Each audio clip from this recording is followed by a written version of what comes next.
আজকে আপনাদের মাঝে সর্বজন বশীকরণ মন্ত্র নিয়ে হাজির হয়েছি। সর্বজন বশীকরণ মন্ত্র নারী পুরুষ সবাইকে বশীকরণ করার উপায়। যে কাউকে 17 বার মন্ত্র পাঠে 7 মিনিটে বশ করুন। যে কাউকে 17 বার মন্ত্র পাঠের মাধ্যমেই 7 মিনিটে বশ করবেন। যে কোনো নারী হতে পারে, যে কোনো পুরুষ হতে পারে, সে যে কোনো ব্যক্তি হতে পারে। তাকে 7 মিনিটের মধ্যেই কিভাবে বশ করবেন সম্পূর্ণ ভিডিও দেখবেন। আপনারা অনেকেই চান অনেক স্বামী বা প্রেমিকাকে কিংবা প্রেমিককে কিংবা স্বামী বউকে অনেকভাবেই অনেকজনকে বশীকরণ করতে চান।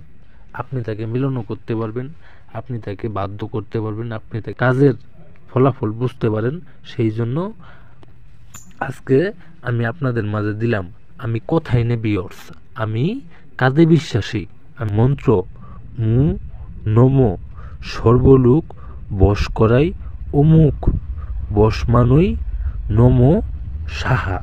এই যে অমুকের জায়গায় দেখতেছেন, এই অমুকের জায়গায় সেই নারী বা পুরুষের নামটি দিয়ে আপনি মন্ত্রটা পাঠ করবেন। পাঠ করার আগে আপনি একটা সাদা পাতা নেবেন।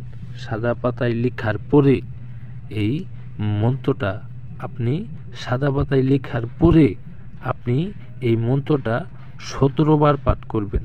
মুখস্থ করে নেবেন। মুখস্থ করার পরে এই মন্ত্রটা আপনি 17 বার পাঠ করবেন। 17 বার পাঠ করে সাইরে আপনি এই মন্ত্রটা তাবিজে ভরবেন। তাবিজে ভরার পরে যে কাজটি করবেন সেটি হইল, আপনি যখন এই মন্ত্রটা কোনো নদী বা পুকুরে রাত্রিবেলায় নিক্ষেপ করবেন, নদী বা পুকুরে ঠিক রাত্রিবেলায় গভীর রাতে 12টার পরে